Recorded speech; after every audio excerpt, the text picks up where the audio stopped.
Hurry up.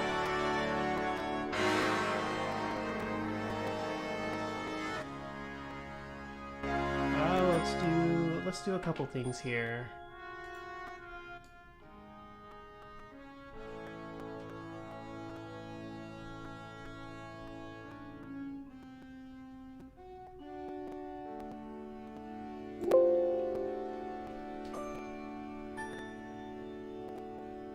Okay.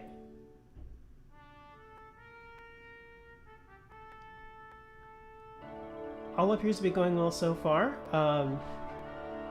I am live on YouTube now, as you guys can see. This is the first time I've been live on YouTube in about 8 years. So lots have changed, and even if things stayed the same, I have no idea.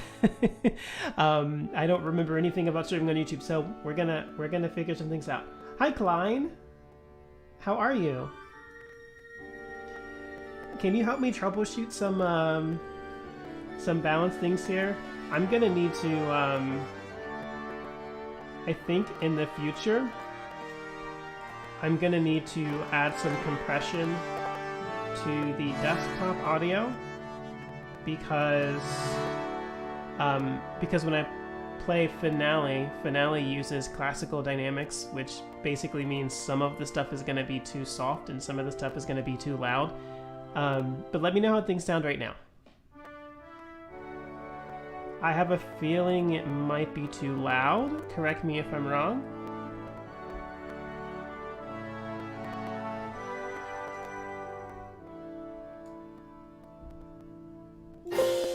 Thank you, I appreciate it. For those of you guys who are coming in, this is the first time I've streamed in about, I think it's been 8 months, 9 months, something like that. And it's been the first time that I've streamed on YouTube, and I think it was actually 7 years, I think 2014. So this stream is going to be a little rough, but we're gonna do it because I want to stream normally here on this channel, and there's no way for me to get good at streaming on this channel without streaming to the channel. So we're gonna try some things out. Feel free to chat if you would like, or feel free to just kind of hang out. I love both. I love people who lurk and support the stream. It helps out a lot, as well as people who want to say hi. Is this the piece for the marchers? Yes. So for the marching band, no. But this is... Actually, let me pause right now and talk for a bit.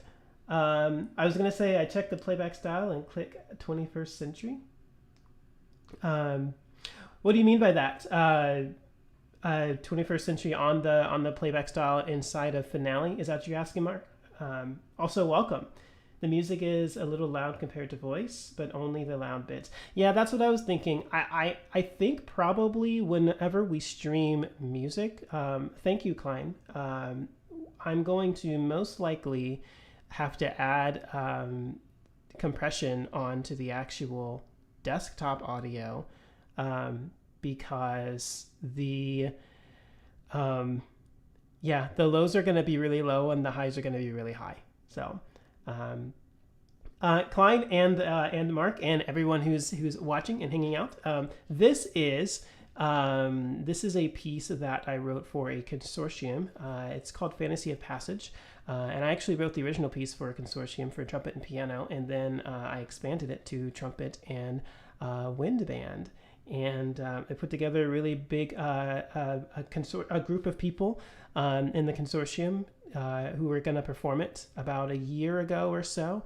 And we all know what happened a year or so ago. So this piece is unpremiered, but it will be premiered hopefully before the end of this year. We'll have some news about it. Just playing this as a sort of test. I wanted to test to see if I was going to need to do some audio treatment in the future for a future stream. It sounds like, based off of the feedback that you guys are giving me, that I will, and that's totally fine. But yeah, that's why it sounded similar. Yeah, Yeah, that's why. Yeah, the piece is it's got a really big lineup ahead of it, and I'm really excited about it. Well, I'll share more news as that news becomes confirmed. Um, cool. So thank you guys for being here. This is going to be a super laid back type of stream, and if I can get away with when I went live.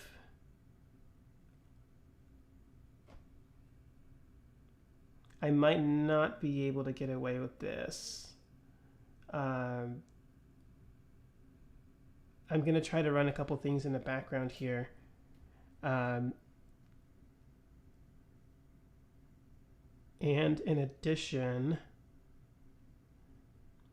make a couple of posts about me being live, maybe.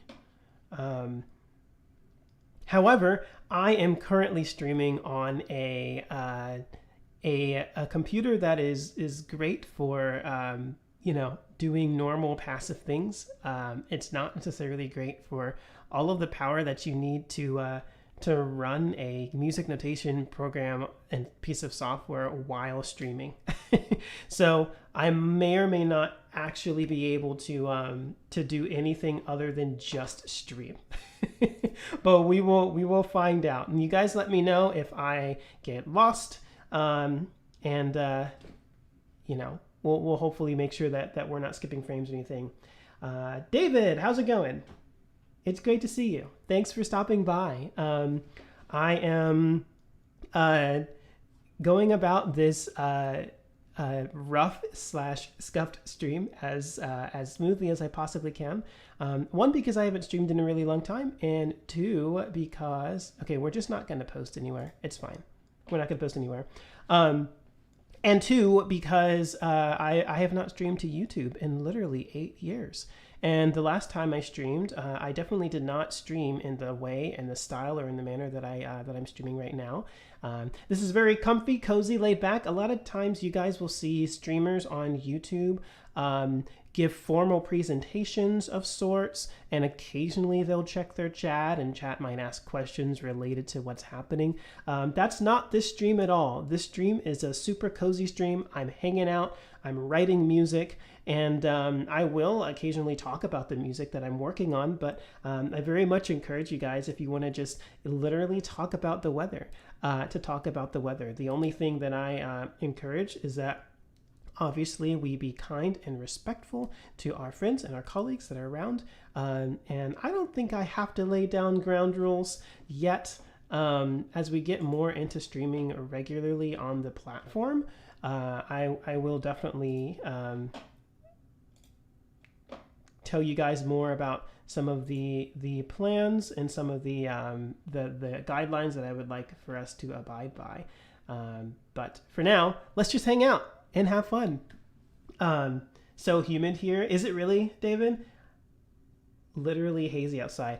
I'm sorry. Yeah, my wife and I are dealing with AC not working right now. So we understand the humid feeling, and depending on how I feel this stream might last not very long, or it might last a few hours if things are okay. We'll find out.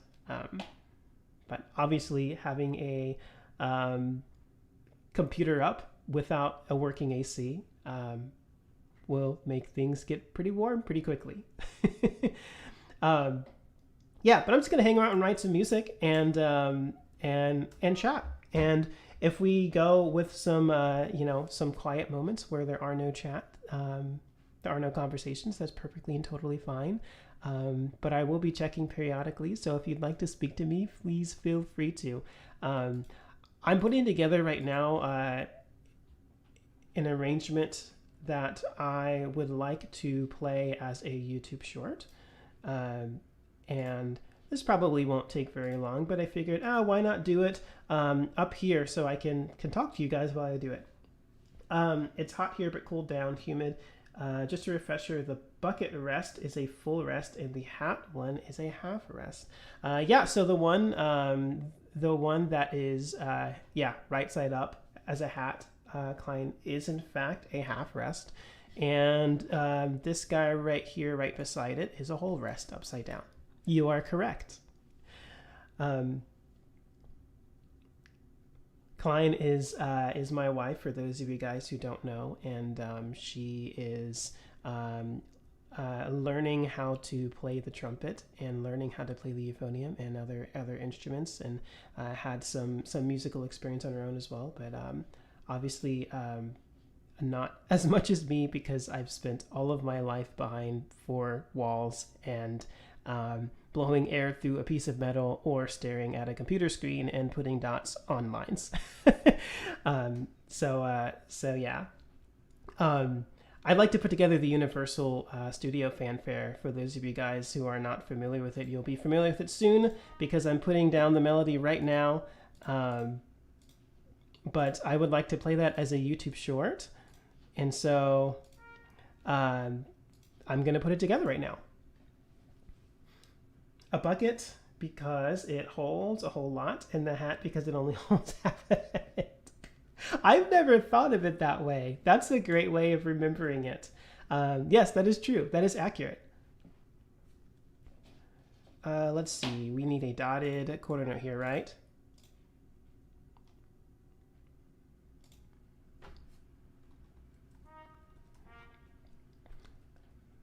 Let me know if you guys recognize this in the chat.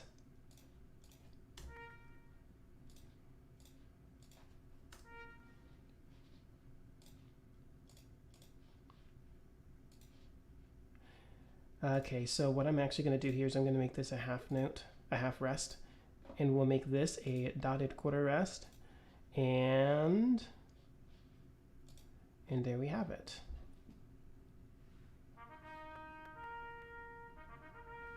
Yep, that's what we want. This entire thing's going to be a double forte because trumpet and fanfare and loud. We're also going to slow down the tempo quite a bit. I don't think quite that much. Let's do 100 and see what happens there. Saw a neat short of the Universal Fanfare, a guy holding both the horn and the trumpet. Sounded ball on ease. Nice, good stuff. Monophonic one after another. Okay, cool. Yeah, maybe I've seen that. That sounds familiar. I don't remember whether or not I have seen it myself. But regardless, that's super cool. I have a lot of respect for a lot of the content creators that are out here on the YouTube space, because there's a lot of really great things happening. And as much of a video creator as I am, I would love to get a lot more used to streaming on YouTube. Those of you guys who don't know, if you guys are, for those of you guys who are familiar with Twitch and what it's doing right now, there are not good things happening on Twitch right now. There's lots of drama going on. So that's not why I'm streaming here on YouTube. I was going to do that anyway. But it is kind of nice to know that I don't have to at least worry about those things that are going on right now.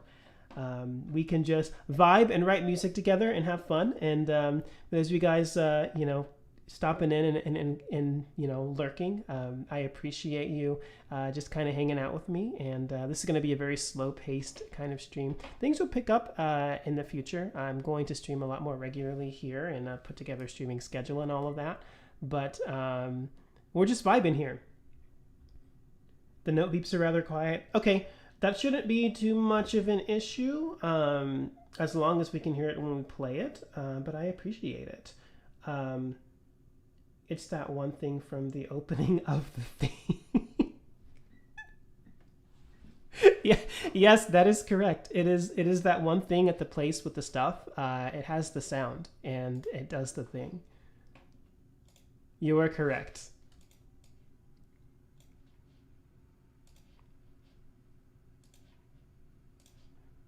You are correct. How is this? How is the speed? Are we good? Yeah, we can stand to be slower as well.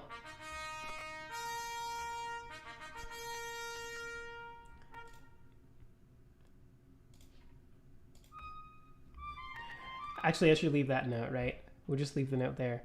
I will actually put that in the piccolo trumpet part, but not in the first trumpet part. Let's finish this out, then we'll adjust the tempo.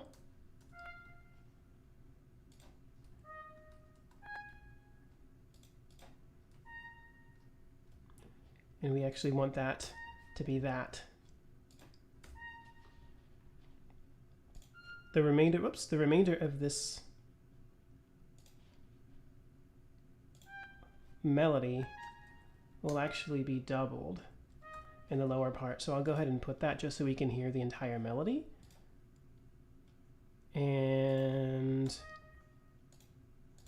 we'll add the stinger. Okay.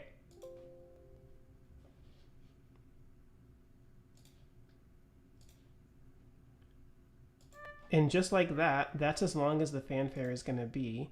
So I literally don't need any of these measures. So we're going to delete them. That's going to be the entirety of the fanfare. I may or may not put this as well up on other supplemental forms of platforms of short form content in addition to YouTube Shorts. But we're definitely going to put this up on YouTube Shorts because I think it's a really appropriate thing. My channel has the 20th Century Fanfare up for those of you guys who are familiar, and that fanfare is doing pretty well. And so this will be a very good addition to that as a fanfare series. In fact, the fanfares on my channel have been more popular than the full-fledged pieces. You know, pieces that have sometimes, in some cases, taken me months to write and to perform and to record and to edit and to engineer and produce. Whereas a lot of these shorts that are like 30 seconds long, but it's a trumpet and it's a fanfare, it's just really popular because, you know, it's bombastic and loud and fun. So this will be fun.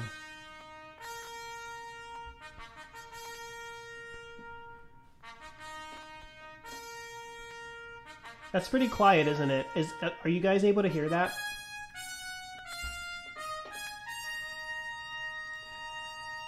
In fact, I think I can help a little bit by doing this. I think that'll help a little bit. Okay, let's go ahead and flesh out some of the lines here. I'm not entirely sure, by the way, that I'm going to have 8 trumpets. I usually, whenever I put together a trumpet ensemble piece, especially if I'm planning on it being a multi-track, I allow for at least 8 parts to be available in case I need them. But I will oftentimes pare them down if I feel like I don't need them. So we'll see. We'll see if we keep this. We'll see if we keep all 8 parts. It's fairly likely here that I will keep all 8 parts because when it comes to writing fanfares, we typically want them to sound as heavy as possible.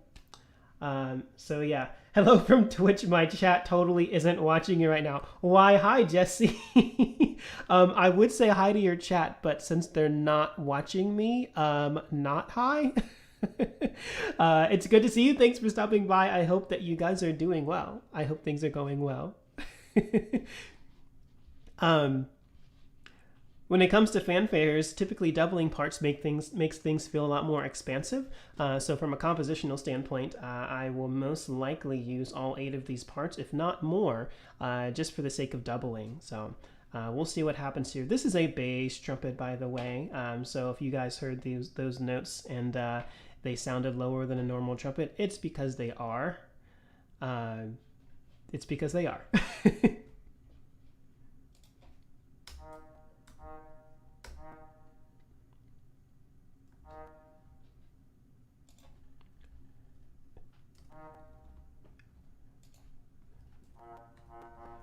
Now this, we may end up leaving this as a whole note instead of this part, this fanfare kind of part here in the bass trumpet. But we'll see how it sounds once we've added everything together. We want this to be just a regular accent. And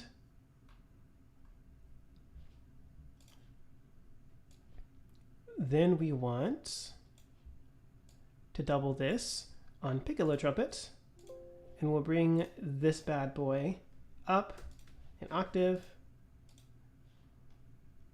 I clicked piccolo trumpet in A, didn't I? This is piccolo trumpet in A. Who cares? Who cares? They told me to tell you that you're a cool, awesome opossum. Well, thank you. Thank you, Jesse's chat and Jesse. I hope you guys are having a great stream. And we'll see about how long this stream is. I'm literally just testing the bare minimum basics. I'm rebuilding my stream setup from the bottom up, and I'm literally just testing the basics here right now. So we'll see how the stream goes. I'm hoping it's going to be, at the very least, a laid back and cozy stream of sorts, and then I will hopefully be able to make some more moves later on, some more exciting streaming opportunities in the future. Is this what we want?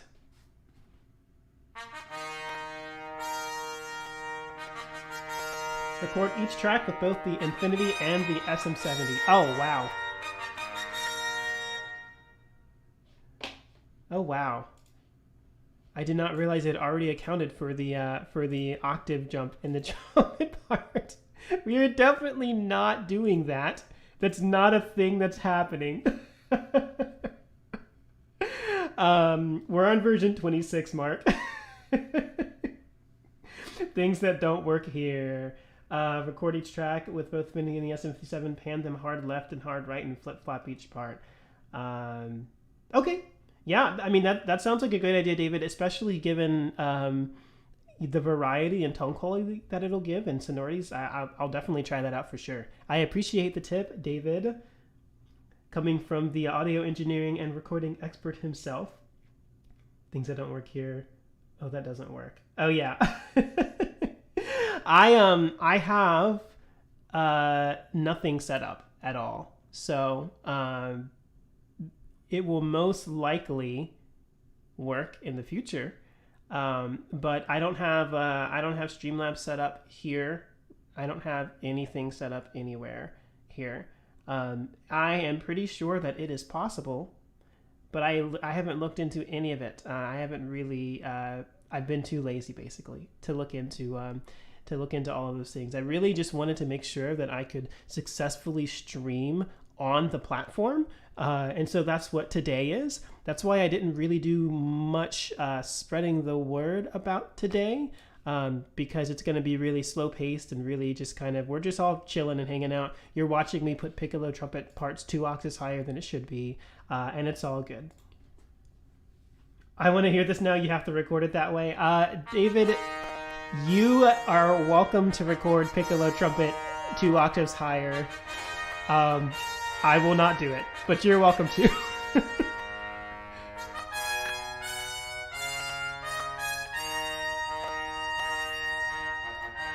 Okay, that's gonna work. And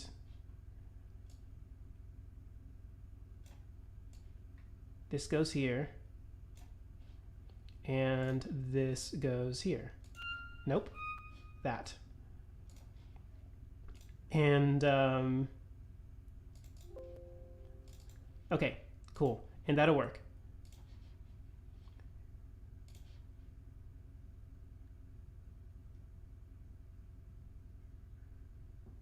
Okay.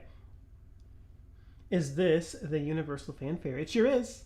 Yes, it is. It is the universal fanfare. Bryson, how's it going? Thanks for stopping by. I appreciate you being here. Yeah, we're not gonna do that with the piccolo trumpet. That's not a thing that's gonna happen. It's not.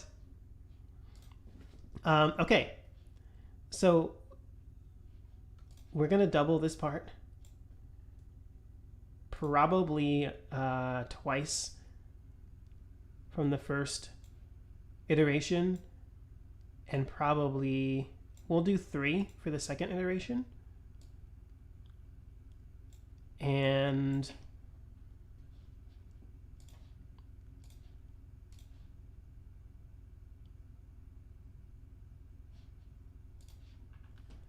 well, let me think about this. I think maybe we want, rather than the first trumpet hanging out on the C, we want to have this part up here for now. Love the Universal Fanfare, good stuff. It's really good. There are some really good fanfares out there that are just like in our everyday life. Like you're watching a movie's about to start, and the fanfare goes off, and it's super iconic. And we don't necessarily think about all of the music that exists in our world, and some of it is just like super epic, right? Like this fanfare is a super epic one, and I won't be able to do much with it being a trumpet ensemble, but I'm gonna do everything I possibly can to make it as expansive and as bombastic as the original. But it's gonna be fun to record this. Okay, so let me see what I can do. I think we want to double the octave here.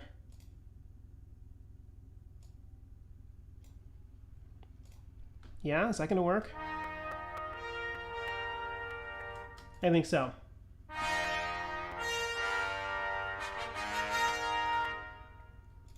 And that might be the first entrance of that bottom B flat trumpet part, which is fine.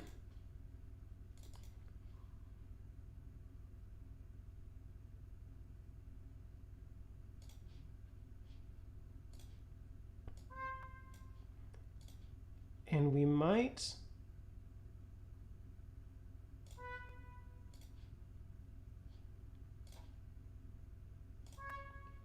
double on 3 different octaves here.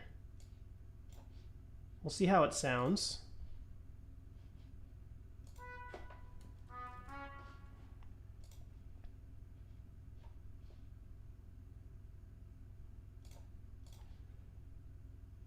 But what I do know is that we are going to double this part. And I think what I want to do is put this down here somewhere. We're going to put this fanfare together basically like a jigsaw puzzle. I'm just going to make decisions about the orchestration one by one. I might change it and massage it here and there. Because at the end of the day, once I put this fanfare up, I'm also going to throw it up on musicnotes.com and make it available for sale. For those of you guys who don't know, I am, of course, a signature artist of Music Notes, and it's a big honor and it's a lot of fun to be able to basically put up every arrangement that I've ever written and put up on the internet. I can send to them and have them retrieve the copyright and put it up for sale, and it'll obviously support them as a publishing company, and it'll support me as well. And it's a super big honor to do that. So now when I write music, it's been a lot different in comparison to how I used to write music, because I used to just write it and go, oh yeah, whatever, I know what I wrote, it's fine, I don't need to make it make sense to the average person reading the music. But now I have to write with the thought in mind that other people might particularly or potentially play this in the future. So I have to actually use proper notation and engraving tips and things like that, the way I would do a professional composition or arrangement for a client, because I might have potential individuals playing this. So I've been getting used to that because it hasn't been that long since I've been contracted with them. And obviously previously, if I'm doing multi-tracking things, it doesn't really matter. And I found myself spending a long time, for example, the pentatonics arrangement that I did. I'm spending quite a bit of time making that readable. because I did it beforehand, but now I'm going to put it for sale, and I have to.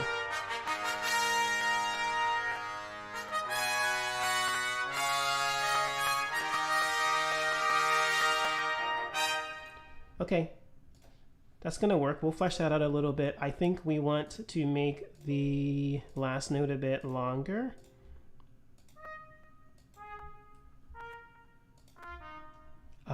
If we have the third of the chord up on the second trumpet part, then we will leave it out in the bottom splits because we don't want to cloud up the orchestration here. We want to give it this full but light lifting kind of sound, and that'll do. I think that'll do. Do you strictly arrange or do you compose your own music? I do both, Bryson. Yeah, I do a lot more arranging than composing just because it happens quicker. But yeah. Getting some pops and clicks on the playback might be audio buffer or it might be clipping. It might be the audio buffer. Yeah. Thanks for letting me know, David. So what are you, how often are you hearing it? So if I hit play here, well, first of all, does it only happen when the music is playing, or is it happening while I'm speaking as well? And then second of all, how often does it happen? I'm going to play this again.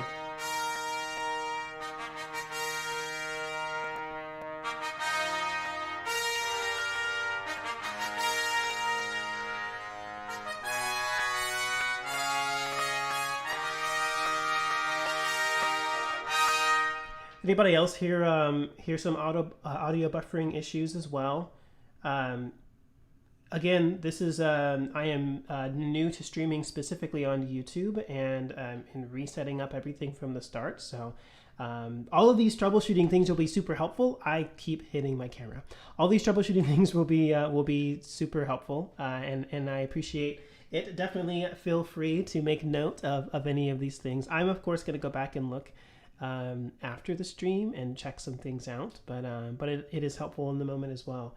Only playback and semi-periodic. So as I'm speaking right now, you don't have the issue. It only happens when you when finale starts playing. Is that correct? Bryson hears it as well. Okay. Thank you guys. If it is with finale, it sounds like the buffer is too small, or that's what Logic sounds like when the audio buffer is too tall. That's probably what the case is, David. That's most likely the case. I'll have to go back and hear it for myself as well. Yeah, it's probably something that has to be fixed between streams, but I will take it. I will take a look at it. Finale issue for sure. I heard some pops. Okay, cool. Thank you guys. I appreciate the feedback. That is good to know. I'm going to try a couple of quick things, and I just want to see if you guys still hear the same thing. If I turn this down a bit so that there's no chance of it clipping, just so that we can verify that it is 100% a buffering issue. I want to try that real quickly. This is going to come out softer, but let me know if you still hear some pops.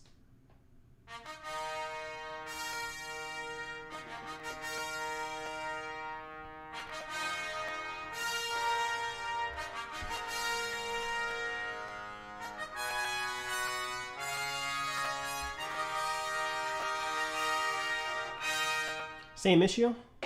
I'm assuming probably so, but I just want to check and make sure. We want to eliminate all possibilities here. Still there. Okay, cool. Thank you.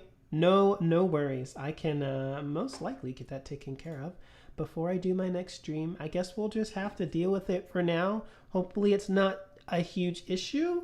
But it's at least enough that it's noticeable. I appreciate that. I want to make as high quality of a streaming experience as I possibly can. So thank you guys. I appreciate that. We'll just continue as usual for the stream, but I'll definitely go back and check out and see if I can figure out what's going on. Yeah, it's still there. Okay, cool. Thank you for the feedback, guys. I appreciate it.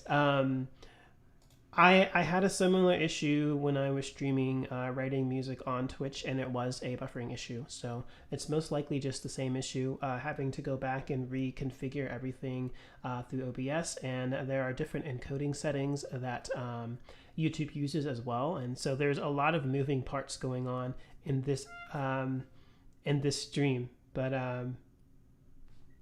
it's all good. We'll get it.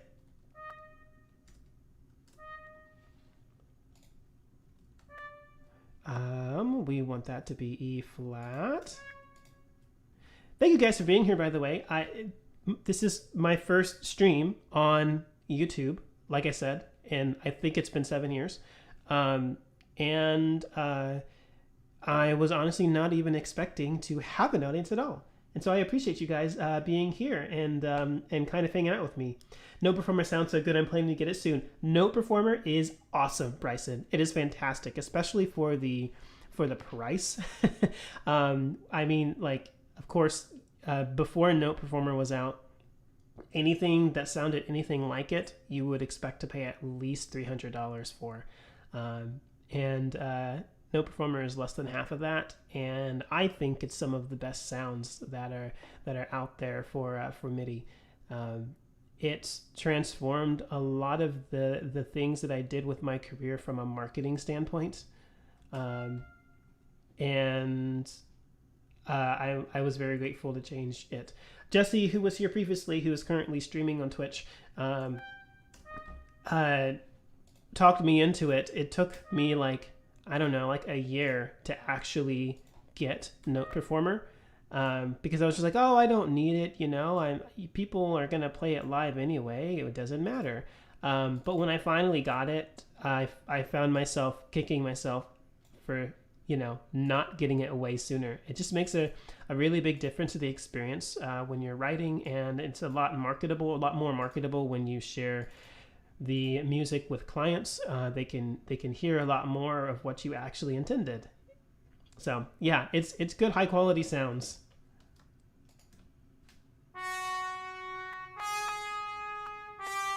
Yeah, that works. We'll do that there, and then if we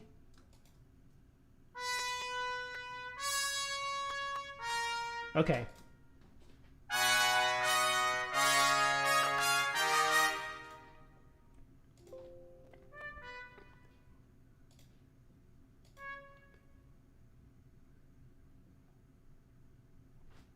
Is that correct? That might not be correct.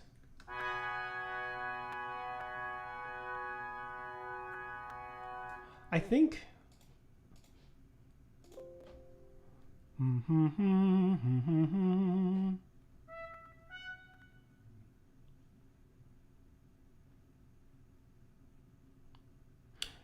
That is correct. That would be the 5th of the chord, and it's kind of weak in that register. So maybe we'll do the 3rd of the chord and leave it there.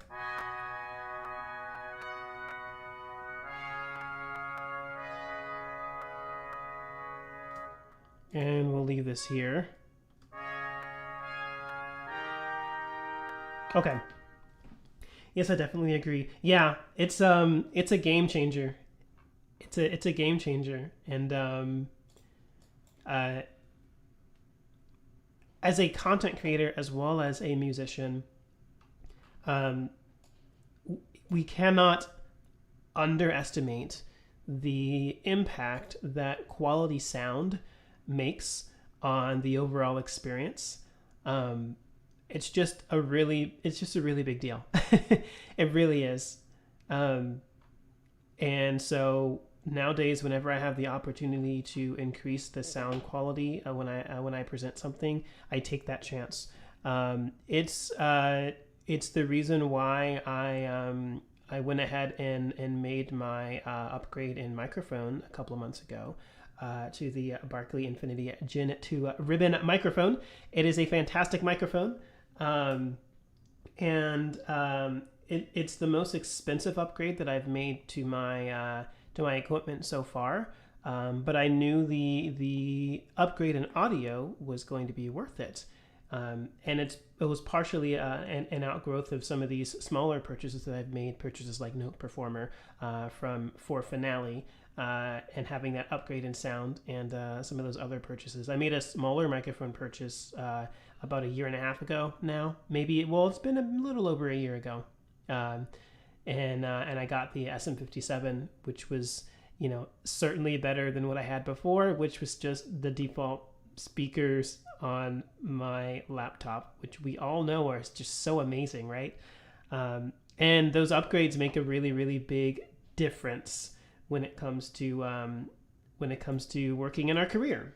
So these MIDI sounds were game changers, and then the microphone upgrade was also a game changer. And I'm happy that I did those upgrades first. What are we missing here? We're pretty close.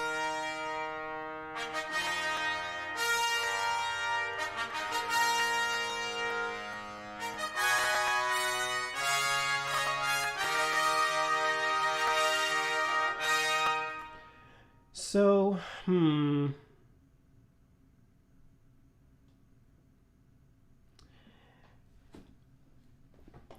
I'm considering the possibilities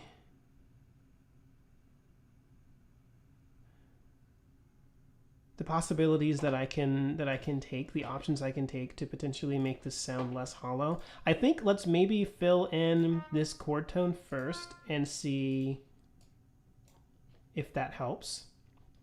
This might just be a fanfare, guys, that I just need to record every part twice to make it have the weight and girth that it needs to have and that it deserves.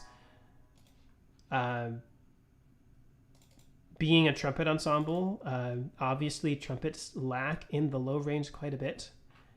So I might not be able to get that impact without doing something silly like this, which I honestly probably will end up doing when I record, because it's another... Why does Finale not carry the accidentals when you bring the octave? When I record, I oftentimes, make decisions like this because, I make musical decisions as opposed to, trumpet-based decisions. So I'll most likely take that part down the octave to make it more expensive. I'll be lurking. Holla if you need me. Okay, thank you, Klein. I appreciate it. Thanks for being here. I've used the Finale and I've invested into those sounds. They're good, but when I came across your videos, I was like, that's awesome. Thank you. Thank you. I appreciate it. I wasn't comfortable with sharing my arrangements online until I made those upgrades. Until I had purchased Note Performer. A lot of those arrangements that I put up, some of them most of them are years old. Like the America the Beautiful for brass ensemble, which I particularly enjoy how that arrangement turned out. But I never felt comfortable showing that MIDI to people. And when I got the upgrade for the Note Performer sounds, that was one of the first things I was thinking was, how do my brass ensemble things sound? They probably sound a lot better. And when I went and listened to that one, I had to put it up on my channel to show, because it's a really big upgrade.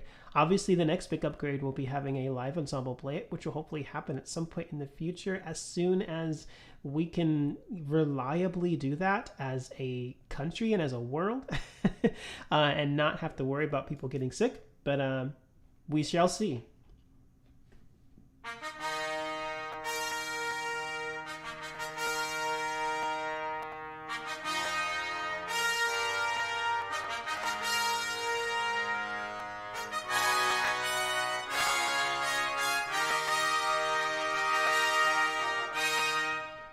Yeah, so here's the thing. That's really silly on bass trumpet. That's really silly. That's going to sound ridiculous in a live setting, which is exactly why I'm going to do it in a live setting. And we'll see what happens, because this... We kind of need that for the expansive sound of the original fanfare. So one of my gripes about trumpet as an instrument is just such a small range of an instrument. I was listening on TikTok earlier today from a friend of mine who put up a horn quartet arrangement, and it's just so gosh darn beautiful. The instrument, horn, is a beautiful instrument, but she put such a wide range on that arrangement, literally an octave and a half lower than I could on the trumpet, and I just feel freaking, jealous as all get out because the trumpet has such a small range, and that's really one of the reasons why I've put so much practice on playing pedal tones on the instrument, is just to kind of push the envelope a bit. And my hope is that people will hear that type of stuff and realize that it's not impossible, and maybe try it on their own as well. So agreed. Yeah, I'm gonna try it. We're gonna go for it, David. It's gonna 100% be worth it too. I have no doubts about that. I think this is gonna work. We're gonna go ahead and double this, and I think we're actually going to take this part and double it at the octave. And Finale thinks it's smarter than me and gave octave displacement. I do want it there, Finale. There's a reason why I copied it there. I think we're going to take... Oh, let me think about this, actually. We'll leave it on the second trumpet part, on the second B-flat trumpet part, but we'll add, instead of the first trumpet part, we'll put it on the third trumpet part. I want to have the... I want to have the inner voices start this. And I think...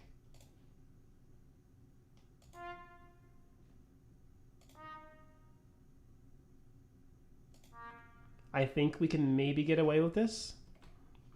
I'm going to see what it sounds like from a MIDI standpoint. But I think we can maybe get away with putting these chord tones here and doing, where is it?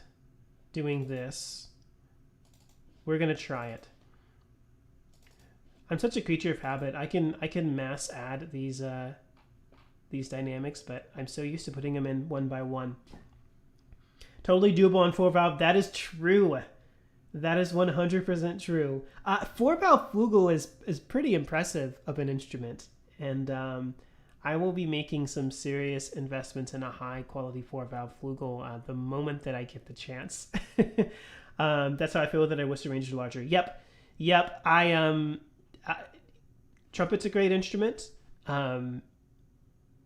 We need 4 valves, and we need octave keys, and it needs to be a double horn, just like it needs to have triggers, and yeah, we need all the low stuff. We need all the low stuff. We are deprived without the low stuff. Good old flugel, yeah, for sure. But for now, all this stuff. If Arturo Sandoval is able to do these pedal tones, then theoretically we all can, right? Because he's human and we are human. He was quoted in a master class talking about some of his gripes with how we place ourselves in a tiny box as musicians, and we just assume that we can't do certain things. And that was one of the things he was talking about, was the lower range on the trumpet. You can play most of those notes in the first partial, but most of us haven't worked on them, so they sound bad, so we assume that it is supposed to sound bad, and we don't try. But it's totally possible to do it. 4 valve flugel plus big boy, and I've got 5 octaves. Yeah, I'm jealous, David. I'm not gonna lie. I'm not gonna lie. I'm pretty jealous. I think that. Well, I mean, let's think about this. Horn, you have a double horn, and the horn has an F side and a B flat side. Trombones have, bass trombones exist, soprano trombones exist. They're triggers that exist. Tubas and euphoniums play together as the same family. So and tubas can go, significantly lower than the trumpet can in their respective range. trumpet is the narrowest brass instrument and possibly the narrowest wind instrument of all of the instruments, right? It's maybe the oboe has a smaller range, maybe, but I think a good oboe player has a wider range than trumpet, and there's only so high you can go before it stops being impressive, right? And it just starts being annoying. so yeah.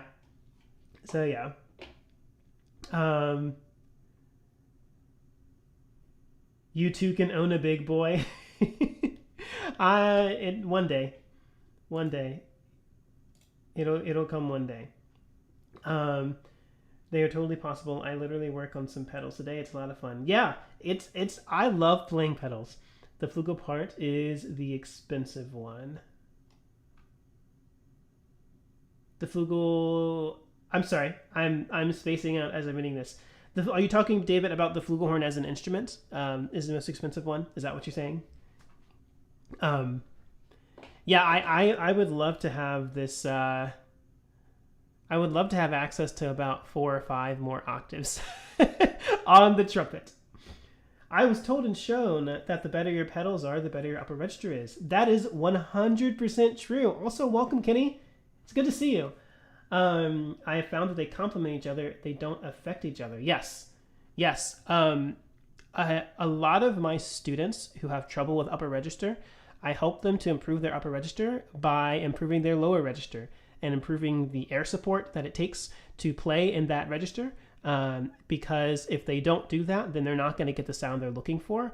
And surprise, when they take that same breath support in the upper register, then the notes that they were looking for tend to happen. It's also a really cool, it's a great sort of psychological thing to get people to do, because oftentimes when you want to accomplish a specific task, your body will overreact towards accomplishing that task because you want it really badly. It's almost as if you were to take a baseball and throw it at someone and they really wanted to catch it, so they thought about every process in their mind. I'm going to bring my hand up and I'm going to put it here, and it's you don't do that, right? We need to let our body make things natural and intuitive, and if you can get them to do the things that they need to do in order to make a great sound, and then they just happen to play the upper register, that is usually the best way to do that for my particular teaching style. So I agree with the statement 100%. The flugelhorn part of the 4-valve flugelhorn plus big boy is expensive. Oh, gotcha. I got you, David. Yeah. Cool. I mean, here's the deal. I am not going to stop doing multi-tracking anytime soon. And whatever price, like monetary price, I have to pay to spend on stupidly high quality trumpets and instruments that have been adopted to the trumpet family, it'll all be worth it to me. I am down with it all.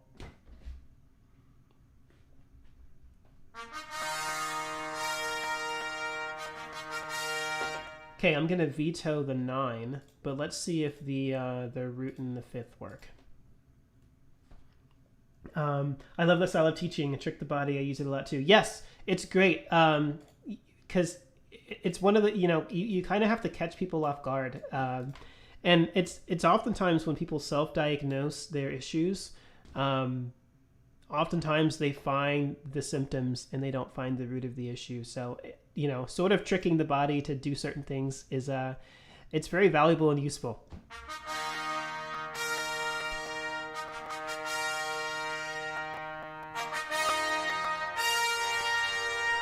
I don't know that really adds anything to the overall arrangement, so we might just not do that. You know what might, if we keep the unison though. Let's see how this sounds. Right now we're looking for weight. We're looking for presence. And that's not going to get it in a live setting. The sonorities are going to be a little bit too bright there. So we'll just have to leave it on the bass trumpet.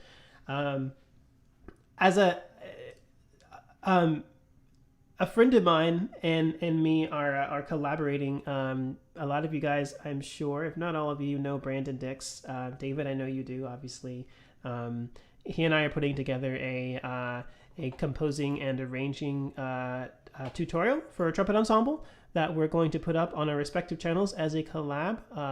And a lot of these subtle things that you can do to get a trumpet ensemble to mimic the energy and intensity of a full-blown brass ensemble or wind ensemble or marching band or drum corps type of vibe, or full orchestra, whatever the larger counterpart is. We're gonna go through those, but some of the basic tips are very much like the one I mentioned before, putting in doubling. Right, I could have just one trumpet play this part, and it's going to be fine from an orchestrational standpoint, but it's going to be a little too light and hollow. And if we're thinking about the universal fanfare, just simply putting more than one voice on the part is going to make it sound more expansive, even though they're playing exactly the same part. There's a lot more weight to it. Obviously, that means that the individuals who play it in a live setting have to actually play in tune, and they have to match tone quality and all of those great things. You have to be a good musician, but it's worth it for the type of variety that you're able to get. So anyway, I'm excited for that. I'm glad it's gonna be. I'm excited about it too. We're gonna put a lot of effort into the presentation of it in itself and how that content is presented, because we could very easily just go touring and give a masterclass to a college, and that part of it will happen as well. But we'd like to be able to provide access to the information for anyone who's looking for it to create higher quality trumpet ensemble stuff, so we can see better things and more better music at events such as ITG, NTC, that type of thing for a trumpet ensemble. I think this arrangement, this is going to be as good as it's going to be right now. Maybe I'll go to bed tonight and then wake up in the morning and have another idea. But I think from an orchestrational standpoint, this is going to be as best as we can do for now.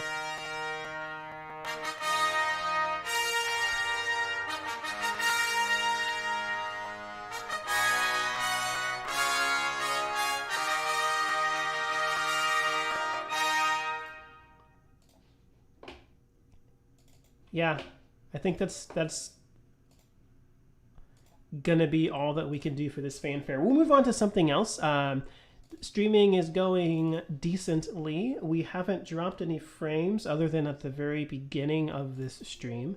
Things have been running pretty smoothly. So as long as things continue to run smoothly, we'll continue to hang out. We'll continue to hang out and chat.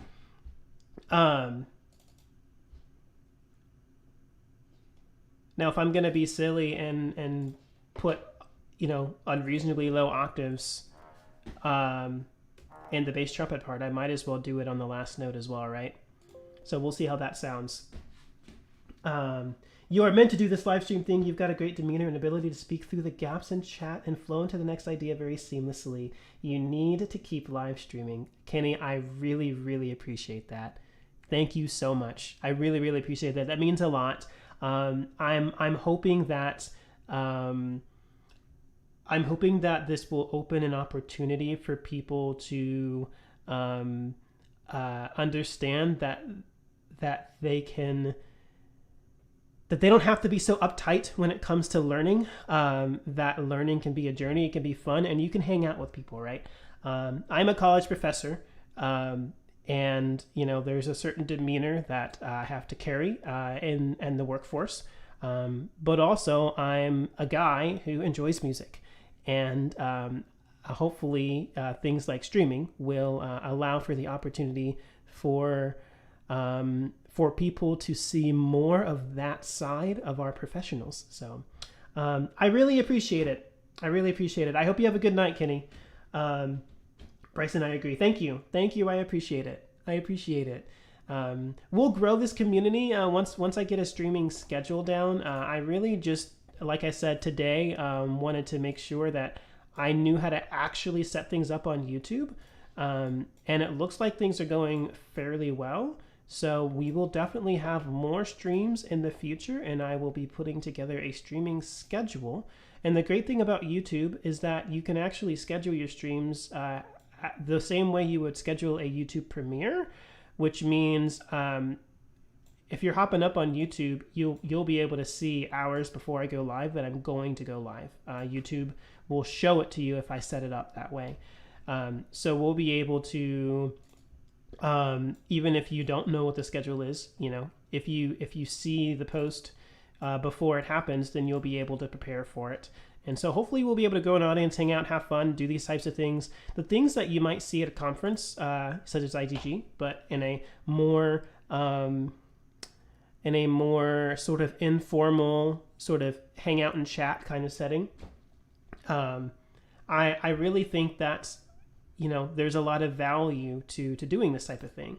So, and sometimes I won't, sometimes I'll literally play video games and hang out and chat, right? And we can do that as well. But I think there's a lot of value to kind of having the behind the scenes look at what we do as composers. So I'm definitely going to be spending a great deal of time writing music like I am right now. I think that's it for this fanfare, though. I'm going to move on to something else.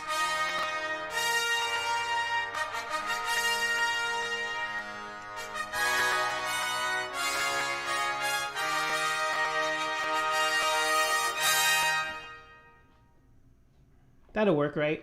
And when we do the recording, we'll do some silly things like unnecessarily expansive reverb and things of that sort, so that it rings for seconds afterwards. Yeah, we'll do some fun things there. So this is good. This is going to work. Universal fanfare.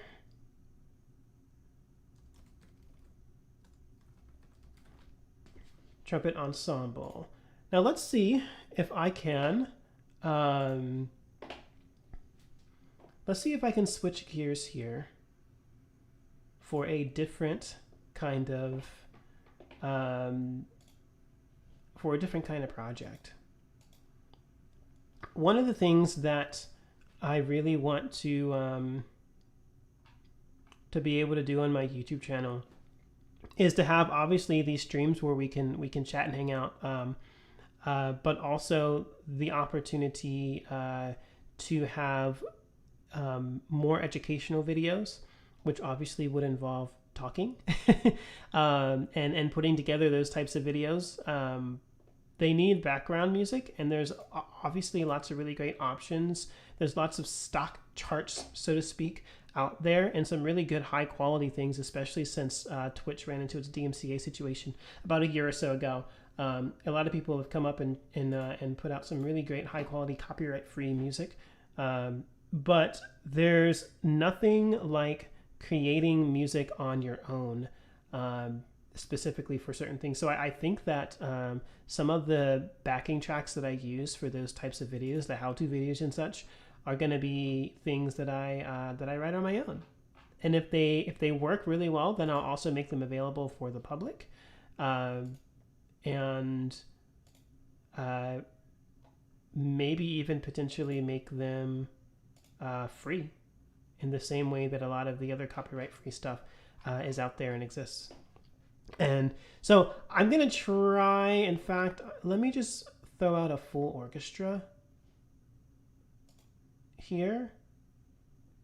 Actually, let me think about this.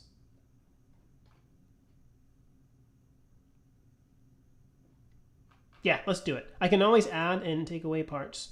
So we'll throw out the expansive the expansive orchestra score, and I kind of want to put together. I kind of want to reorchestrate a piece that I wrote. Oh gosh, I think it was like 10 years ago or something like that, for my original YouTube channel. It was in college, just kind of messing around with some movie scoring type music, and I came up with something that I put to a very comical sort of video slideshow on my original channel. But I lost that computer when I was in college. That computer died, and that particular file wasn't backed up. So I'm going to see if I can recreate it based off of memory, and we'll see what happens.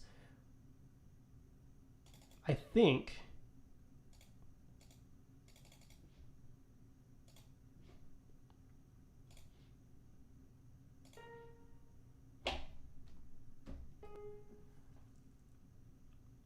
we're going to do it in the key of A flat minor.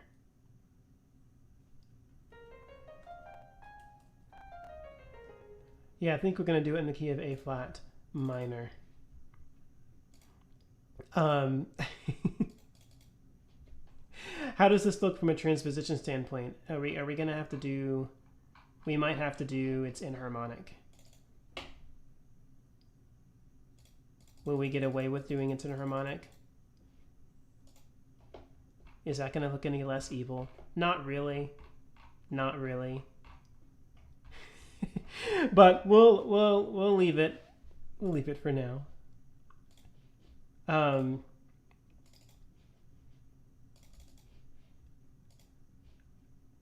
Okay, cool. We're starting with a blank slate. I'm gonna probably drop quiet for a little bit and try to dig deep and remember the parts and throw them out here and orchestrate them. I will check chat periodically. Feel free to chat. But if I start going quiet for a while, that is why.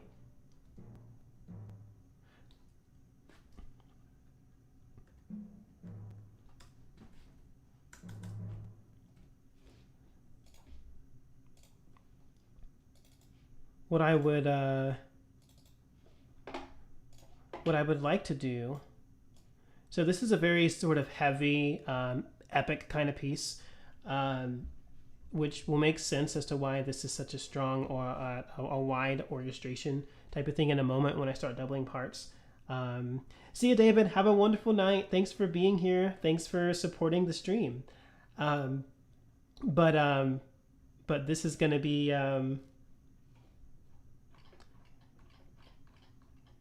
I'm gonna have to make some small one-by-one decisions before we start to put these dots together. I think that's what we want. So this will take a while. It'll start off slow pace. Just kind of bear with me here, but hopefully you'll be able to, as you hang out with me, see how it progresses. That's one of the more difficult things about, if I'm going to get used to streaming composing, putting down the first notes, they're typically difficult to make interesting from a live standpoint. However, I know that it's possible, so we'll just keep streaming till we do it. May check in later. Okay, sounds good, David. I appreciate it. Hope things are doing well. Hope things are going well. I hope things are doing well. Is that what I said? Good grief. Good grief. It's a good thing I grew up with English as my native language and literally took classes in English so that I could continue to speak horribly in it. I think that's actually we want I think this to be faster. We're already putting together this streaming bloopers, guys, of me not being able to speak. Okay, that's what we want, but this needs to happen every 2 measures, and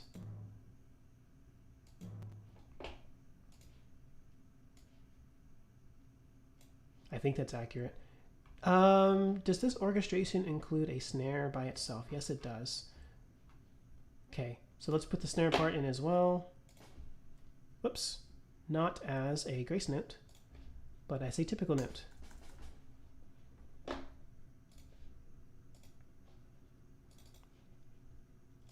Once things get rolling, they will get rolling. but this will take a bit. This piece is kind of, if I remember correctly, most of it's written in a layering style.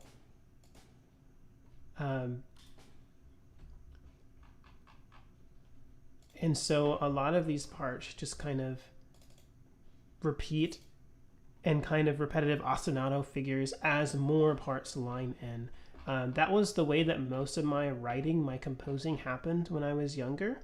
You know, I oftentimes, it was almost as though like if you were playing with a loop pedal and had a homogeneous ensemble, you know, similar to some of the things that, for example, Christopher Bill does up on YouTube and now on TikTok, that you could, you know, compose an entire piece on the fly on your own with said pedal and do things that way. That's kind of how I wrote music when I was younger, is I just layered things on top of each other.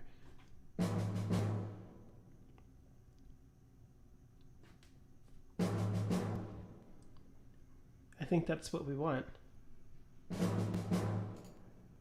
And here we're going to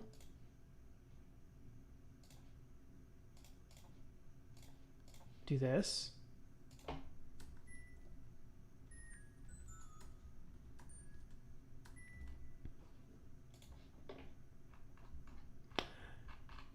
I don't think it was in this key. I think it was actually, I think we want to put it in G minor, or A minor? Let's try A minor. The color of this note just seems too sinister. It wasn't that sinister. It's hard to tell with these are different. I did not use Note Performer as a child because it did not exist when I was a child, and so even if I put the exact same notes down, it's still not going to sound the same as when I originally wrote it, because obviously I have a different sound library. So that's throwing me off just a bit, but I think at the end of the day, it's going to sound better, just like everything else sounds better.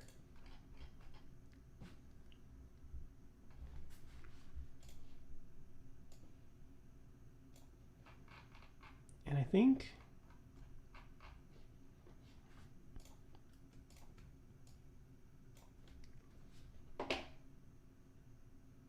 that's correct.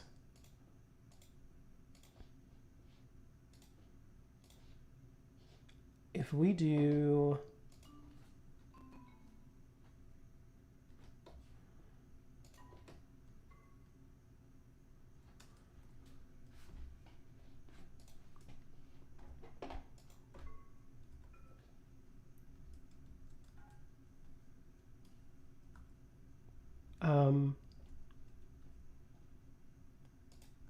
is that what we actually want? I don't know if that's what we want.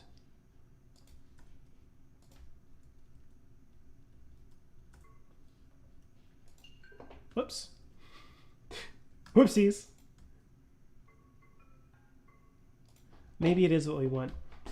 That's not going to work in a live ensemble setting, but we're writing this particular arrangement in a what you call it, soundtrack setting, so it doesn't necessarily matter if it's playable. I think so. I think that's going to work.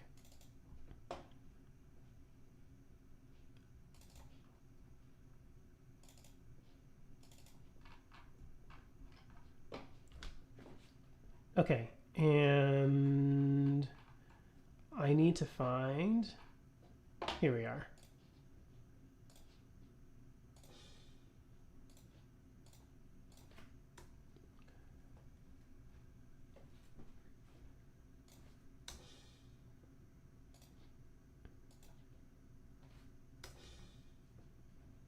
And actually,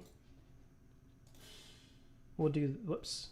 We'll do this. Okay.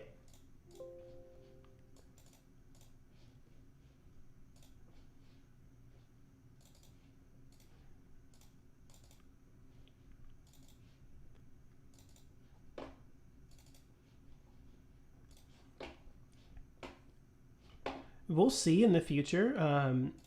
I do think that putting together these more expansive type of pieces is going to be something that I want to do on stream, but I might take the first whatever hour or two of work and do it off of stream just so that there is some momentum when I continue on stream.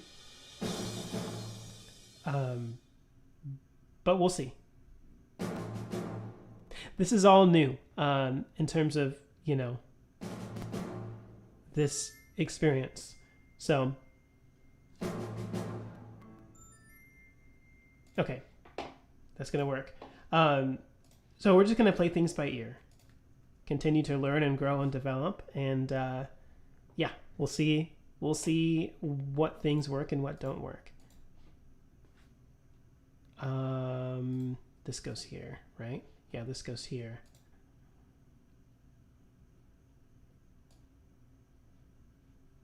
And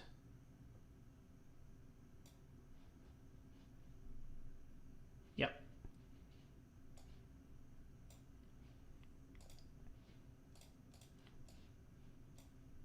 So I think that's enough to set the stage. And we're going from here. What is the name of the piece? That's a good question. I don't think I put a name to this piece. It's a movie soundtrack style of piece, kind of like an apocalyptic style piece. Once I start layering things up, it'll make a lot of sense. If I did give it a name, it was probably The Great Invasion, because that's the name of the YouTube video that I put to it. So, and I think maybe that is the name that I gave it, is The Great Invasion. So it's a good question. I have a number of pieces from my childhood days that I didn't name just because I am terrible at coming up with names. I still am to this day, and in some cases I just, you know, decided not to bother with a name for the piece rather than to bother myself to, you know, to come up with a name. I actually recently did a commission for a piece for Diversify the Stand for their book that is coming out of trumpet solos. It's going to be a fantastic book. I'm super excited for that project. But I spent literally a month and a half just coming up with a name for that piece, and it's literally like it's like a 3-minute middle school level trumpet solo piece, the one that I wrote, and the name ended up being a 2-word name, but it took me almost 2 months to come up with it. It was a pretty painful experience. Okay.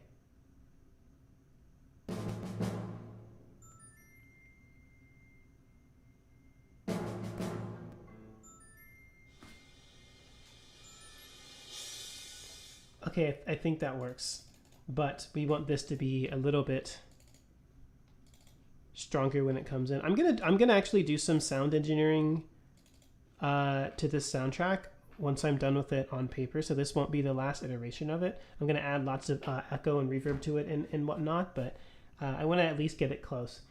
I feel you on that. Naming pieces are hard. They are hard. They are hard. They're very difficult to do. I wish that, well, I don't know. I was going to say, I wish that, that I didn't have to name pieces, that, you know, I could get them named by other people, but thinking about that, you know, sometimes people don't necessarily understand your intentions when you write a piece, and that might not be a good or accurate thing to do. So I take that back. But naming is a very difficult thing to do. It is a very difficult thing to do.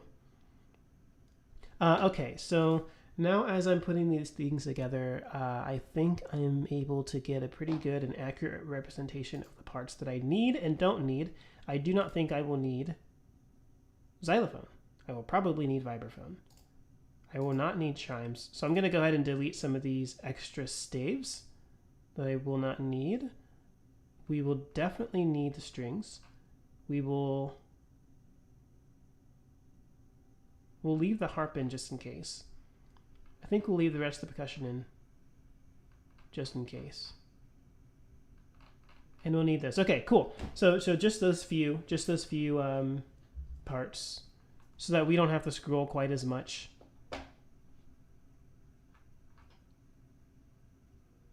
And actually, you know what? I don't think I will need the harp. So I'm going to go ahead and delete the harp part. Whoops. Did I delete the right part? Did I? Okay. And that's auxiliary percussion, right?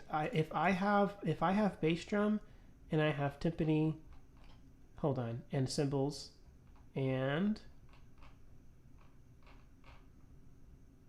did I delete the snare drum part? Hold on.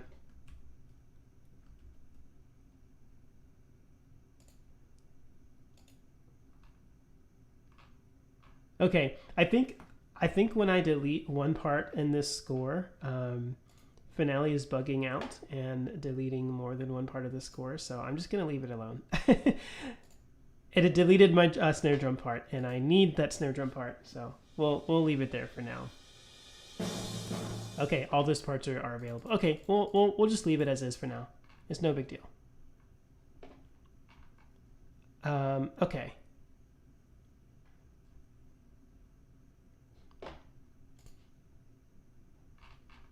So now, as we've sort of introduced that, we're going to go ahead and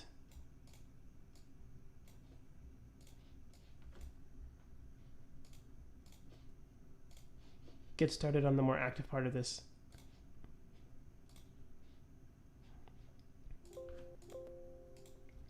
Appreciate you guys hanging out with me. I have been excited to hop back into streaming for a while, but it has been very difficult to fit it into a rapidly changing schedule, especially as guidelines for quarantine and such have been rapidly changing, sometimes for the better and sometimes for the worse. We really don't know how our future will continue to unfold, and it is not the easiest thing in the world to have to make such quick adjustments. So I've had this plan to kind of start testing out streaming for a while, and then a lot of the projects that I did 2 years ago ramped up again this year, even though they were canceled last year, and I certainly wanted to do those things, and so that put some things off, and now some things are kind of being taken back again. And so we kind of just have to play things by ear. I like to plan things out, and so it's hard to kind of go with the flow. But regardless, it's been nice being able to have this opportunity to hop on stream and kind of test things out.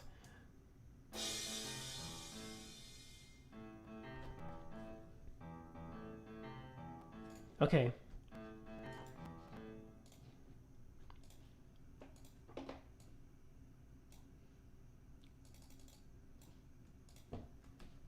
That is going to work. And this is where we bring in our friend the tuba. And let's see.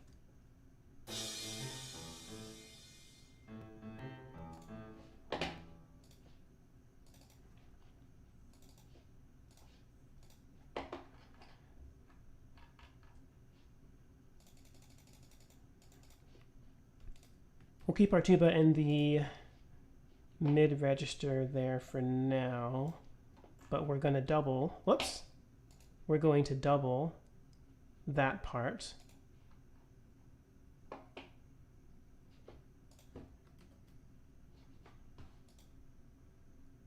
In the contrabass, and we'll put that down the octave. And I think that's going to get what we're looking for here. Why on earth is the contrabass so darn loud? Holy heck. Why is that so loud? Why is that so loud?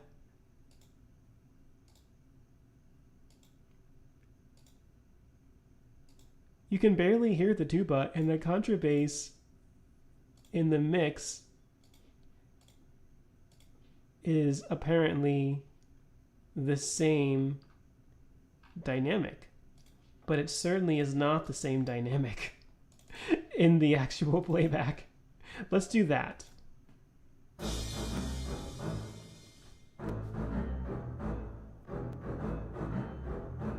Wow, that's fascinating. So sometimes in you know, if there are drawbacks in Note Performer, sometimes the balancing is very inconsistent, and you kind of have to work accordingly. And that's a really good example. If you take the strings by themselves, they balance really well. If you take the brass by themselves, they balance really well. If you take percussion by itself, etc., put each instrument in this instrument family. But sometimes when you combine them all together in one score, it just gets really disproportionate, and it's really kind of odd. All right, is this gonna solve it? I adjusted the balance a bit. I don't know why that's so much louder.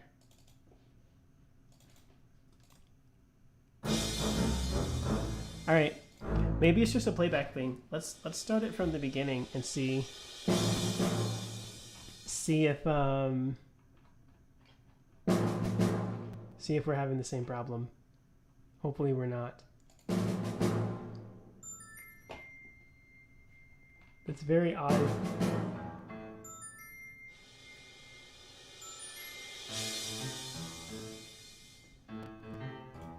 Okay, maybe it's just the instant playback. So we'll put this on mezzo forte, and we'll bring these guys down to mezzo forte as well, and maybe it'll just work. Maybe it'll just work. That was really odd, though. I'm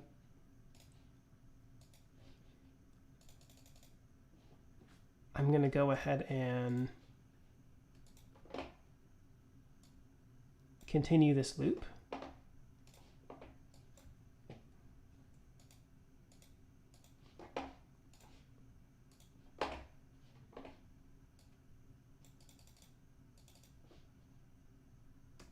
I think we have it happen twice. And if we have it happen twice there, then we'll also have it happen twice in the timpani part. So I'll just do that real quickly.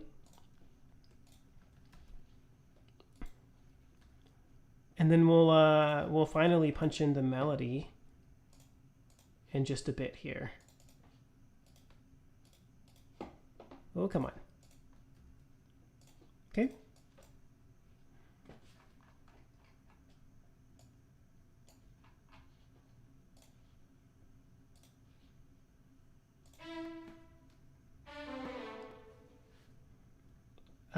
Melodies in the viola.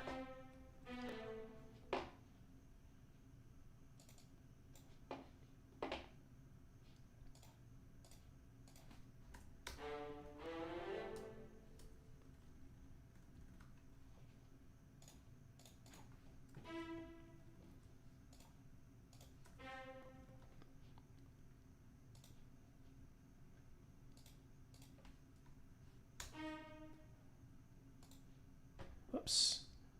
We need this to be a whole note tied to a dotted half note.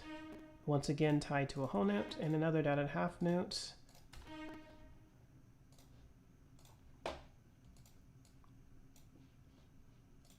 And the second time it happens,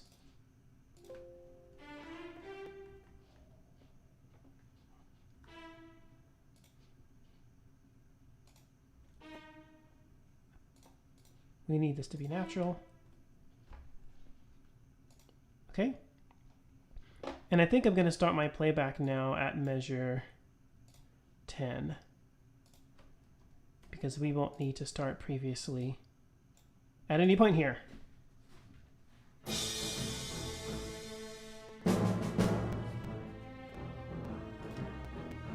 Oh. Did I set these guys off? A measure... Oh, I did. Oops. These guys are a measure off.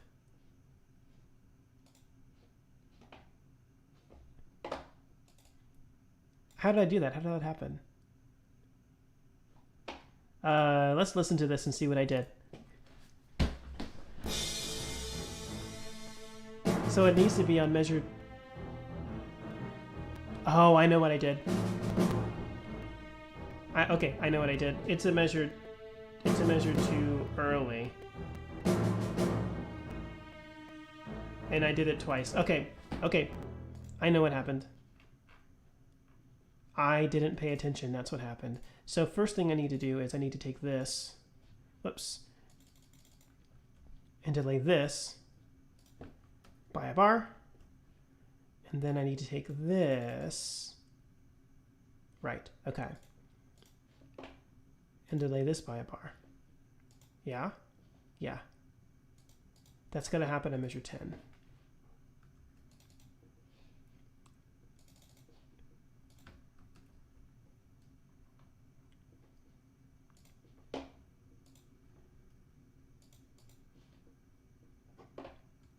Yeah, sure, whatever. Okay. That's also got to happen at measure 10.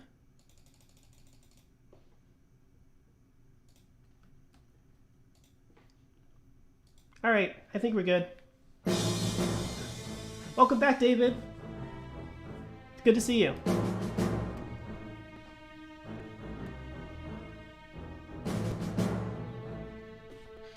I think I'm going to turn those grace notes into 16th notes on the previous bar as a pickup.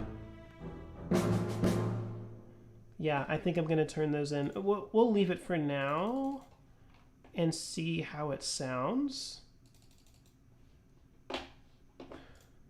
in a larger picture, but I don't know. We'll see. We'll see.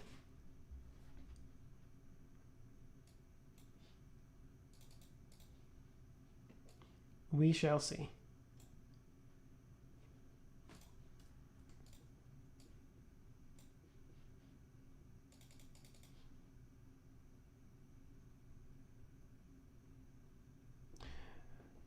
You know, I'm kind of adding these in blindly, but I don't think we need them here.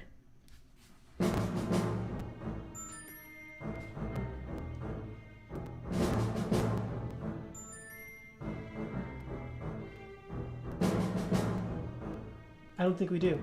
I think we don't need it until after the melody leaves. So what if I do this?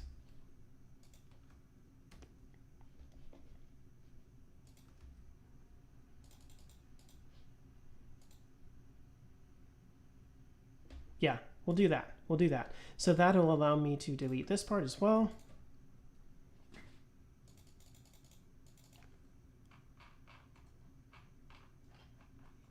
And then I'll take this space part.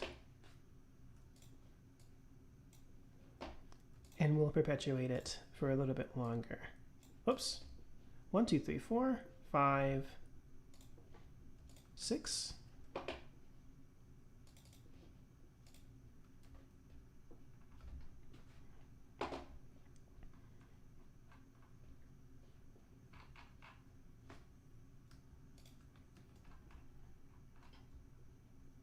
And it's doubled here, and it's doubled here.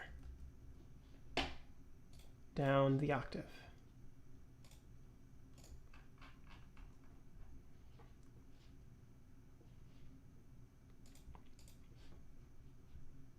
One, two, three, four, and then I think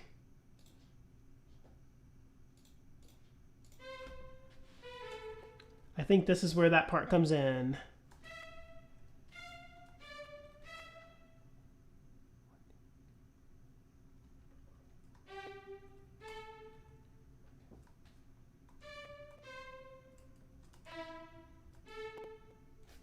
I think that's right. That sounds right. I think that's right.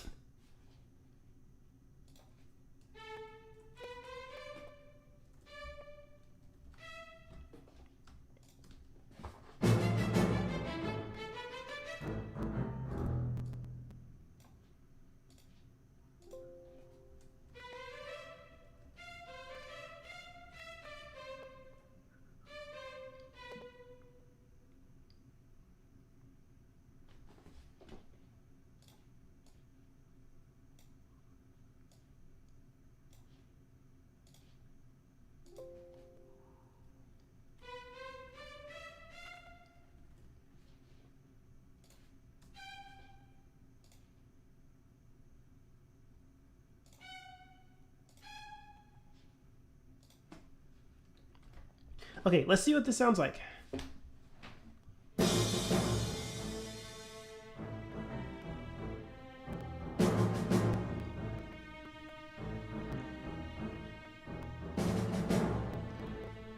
This does still have kind of a sinister vibe to it.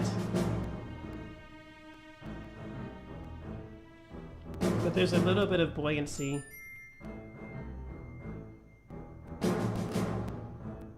From the light orchestration that's here.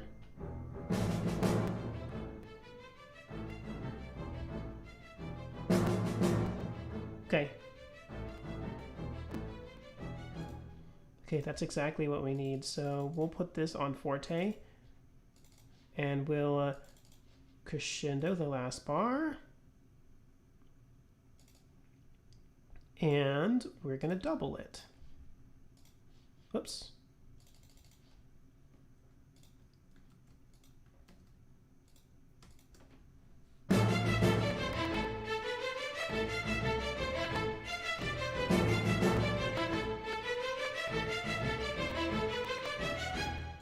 Okay.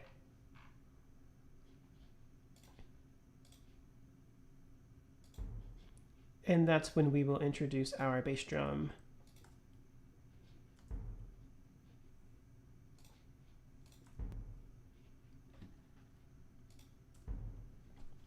And we will bring in the return of our cymbal. Yeah, right there. Oh, as well as, okay. Oops. Yeah. We're going to have a timpani roll there as well. That's going to be a really big, dramatic percussion roll there.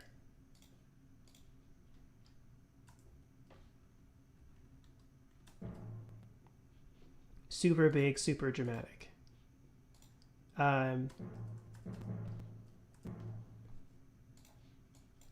It's going to end at triple forte. We'll leave that part at double forte, but the rolls themselves, we want to be pretty bombastic. So we'll have them start at a strong dynamic marking. We will roll every single one of them for the entire measure. And we'll see what that sounds like. In fact, I kind of want to hear this whole sequence. So there are a couple more things that I want to do first. And then we'll listen to that sequence as a whole.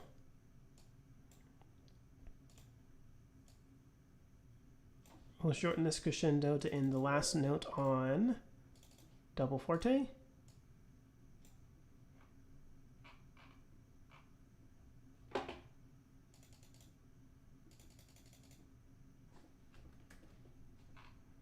Okay, and I think that is enough for now. Oh, I did not put a dynamic marking here. We want that to be forte. And we also want this to be slurred, and this to be slurred, and this to be slurred. Okay, now let's listen back to it.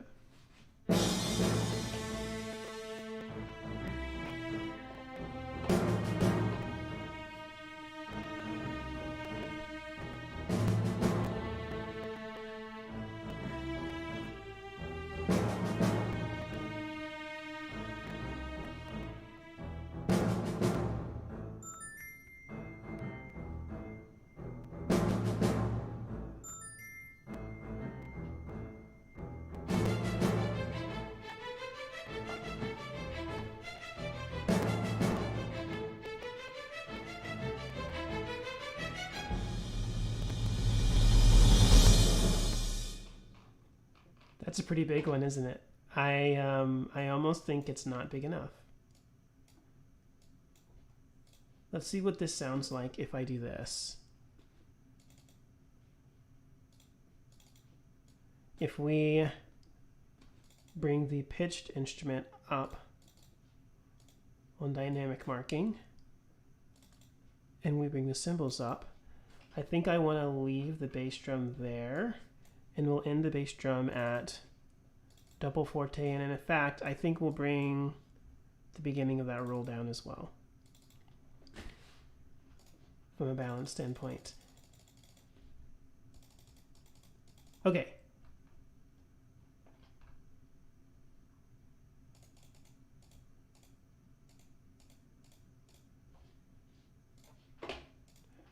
And when we get to this climax section,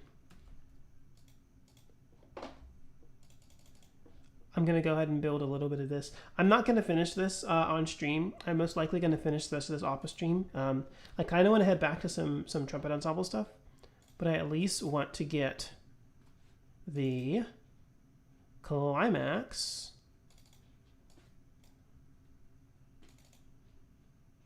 to lead in the way that I want before we move on. So the contrabass part is going to be doubled, I think, by the octave in the cello part, which is also going to be obviously doubled in the piano as it has been the entire way through, which is also going to be doubled here in the tuba part, in the bass trombone part, but we're going to keep it at that octave, and the contrabassoon parts. Is that the range I wanted in? Whoops. Is that the range I wanted in? It is absolutely not the range I wanted in. We're going to take this down an octave as well. We will put the regular bassoon in that range, though.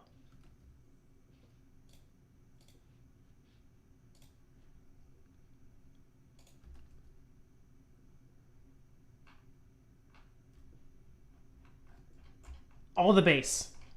All of the bass. This is what we don't get in trumpet ensemble, at least not yet. I'm hoping that we can progress with the trumpet choir type of orchestration so that we can get more bass, because it really is the thing that's missing that makes trumpet ensembles maybe not as popular as, for example, a trombone choir. That's really the only reason is low notes. That's exactly what we want. That's exactly what we want. But I want a little bit more bass trombone, so I'm going to find bass trombone in the mixer. I don't think you guys can see the mixer on stream, can you? No, that's okay. Just trust me that I've opened up the mixer. We're going to put a little bit more bass trombone sonority in here.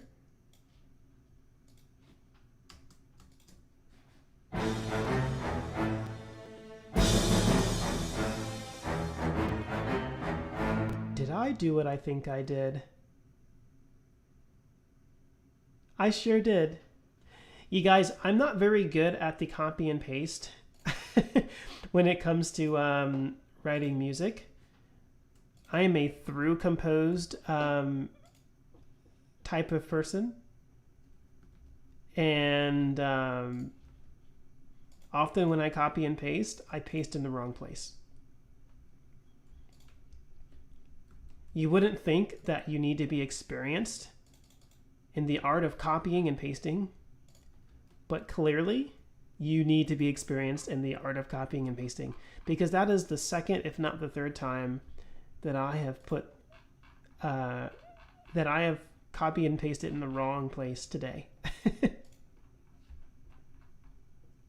I can write music from scratch, but putting the same music in different places, oh no, that's too difficult. That's way too much. Slow down. All right, I think we're good now.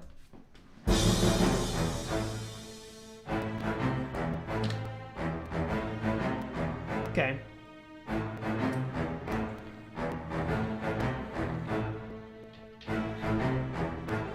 Okay.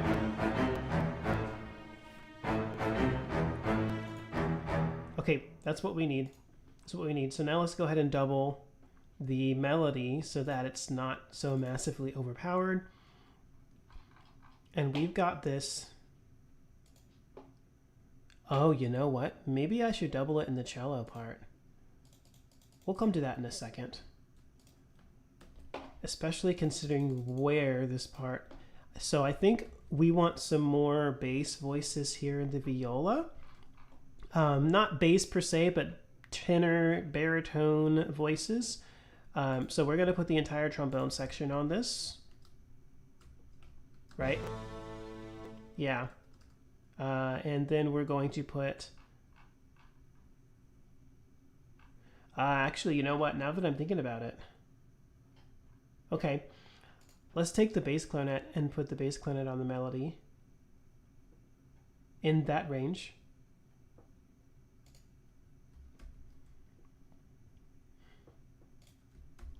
Let's put the horns on the melody. And let's see what that sounds like.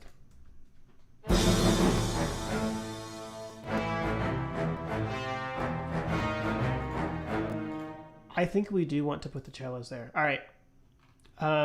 Let's see how that sequence works.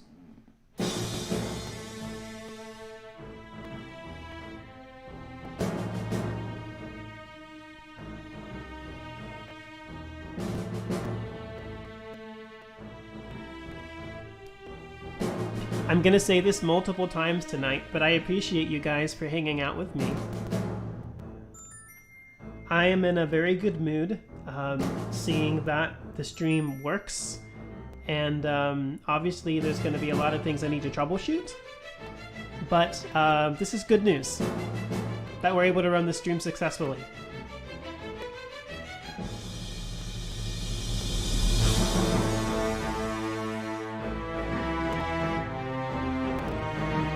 Okay. I think maybe we have too many voices on the melody there, so I might take the cello off of it.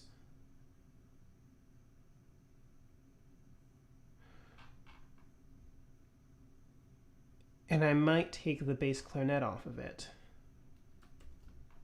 First cello.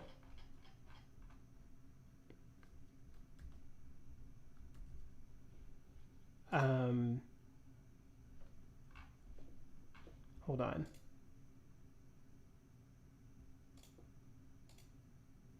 Hold on. So the cello we took off the part,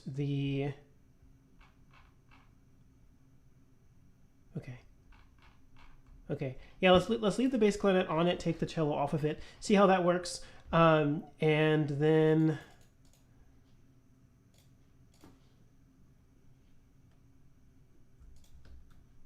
this part.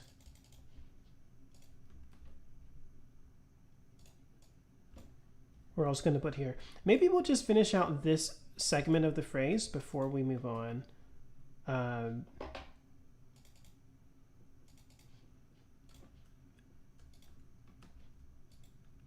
we'll call it done at that point. I'll finish the other things that I want to finish off a stream. We're going to mark this up to the same. even though the dynamic marking is already there beforehand, right? Yeah, we'll just go ahead and remark it there. And let's take this.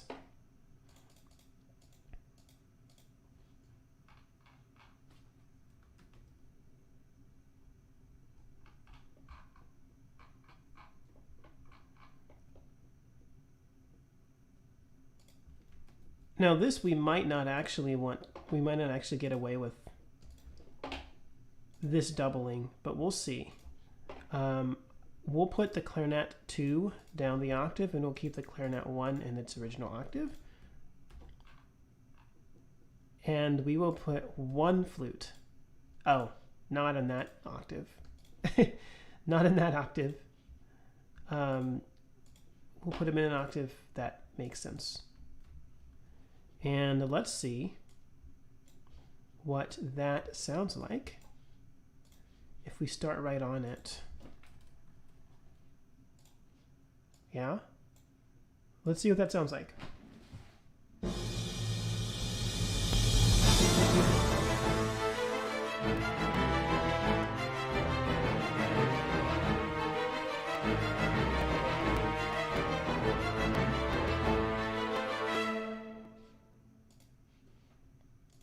I think we can get away with the upper octave clarinet, but not the lower octave clarinet. And that might be it. That might be it. This is kind of heavy and clunky, so it may not work in any other way. But it's fine.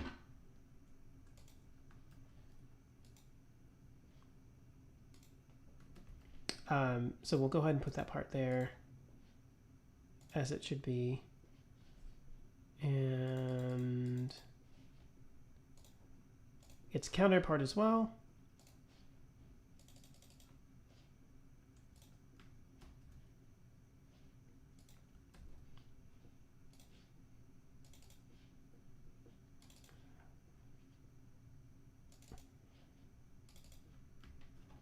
Okay. I think that's all we're going to do for this today.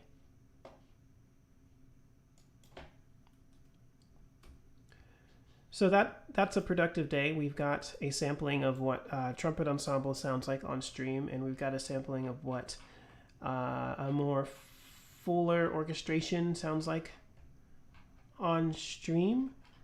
It'll be good to get both of them just so that I can know what I need to do from an audio editing engineering standpoint for a future stream.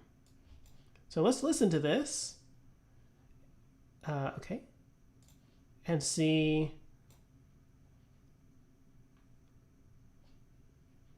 where we're at. I think that's all I'm going to do on this piece for today, but let's just see.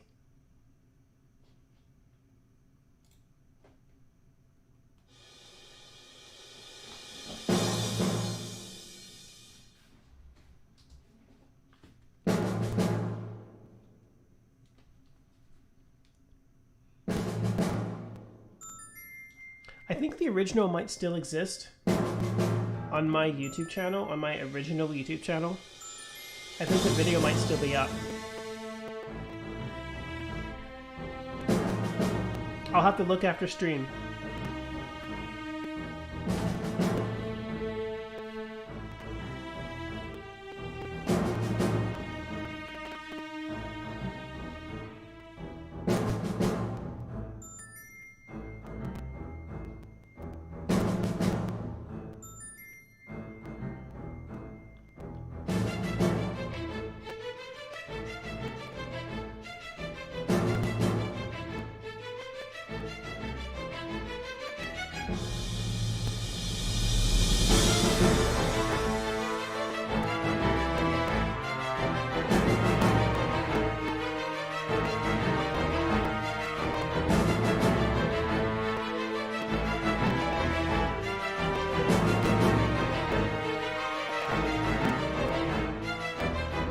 Okay, cool. I'll tweak that, finish it up off a stream, but that's all I needed. That's all I needed for today. Okay, well, it is 9:37 my time. I did want to hop back onto a trumpet ensemble thing, but it might actually be best for me to hop off of stream and come back another time. So I think we're going to do that. Guys, I appreciate you hanging out. If you're not subscribed to my YouTube channel and would like to be notified of things in the future, please feel free to go ahead and hit subscribe. If you liked this stream, then feel free to hit the like button as well. All of the feedback that you guys give me on a social media standpoint is going to help me better understand the things that I do for you guys that you enjoy. And when I learn those things, then I will do more of those things for you guys to continue to serve you as a community, as well as find more opportunities for us to grow together and to have fun. My goal as a content creator is to have elements on this channel where I have short form content, which you guys have already seen, where I have normal YouTube content, which you guys have already seen, and to have streams, as you guys are seeing right now. I would like for all three of those to be regular content, and I would like to have opportunities for shorter content to be repurposed into longer content. For example, my short form videos to be put together in a sort of best of series type of thing for like full length YouTube videos. As well as for the best, most comical, most inspirational, etc. parts of our streams to be pared down and edited into normal length video discussions or short form content as well. So I would like for the content to all kind of feed on each other, and all for the goal of being able to help engage you guys and being able to just kind of have some fun as we hang out here. So I appreciate those of you guys who were here. This was my first stream on YouTube, my first serious stream on YouTube. It's been literally 7 years since I streamed on YouTube, and this was a very new experience for me, even though I've streamed about a year ago on Twitch. It's a very different thing. So thank you guys so much for being here. This was fun and helpful to my own arranging process. I am so glad, David. I'm so glad. That is my goal. I want for everyone to be able to grow and develop as musicians, but especially in this context as arrangers, and hopefully we'll get more good music out there for everyone to play. So I'll see you guys later. Thank you so much for hanging out. I'm going to stream again in the future. It will most likely be a Saturday again. And next time I come back on stream, maybe we'll have a stream schedule. If not, we'll at least discuss it during that stream, and we'll see what happens. So thank you guys so much for being here. I'm going to leave this up on my channel as a replay. So if you want to go back and watch some things, you can, at least for now. In the future, we'll do some editing and pairing and whatnot. But yeah, so alrighty, I'll see you guys later. Have a wonderful night, and I hope to see you in a future video.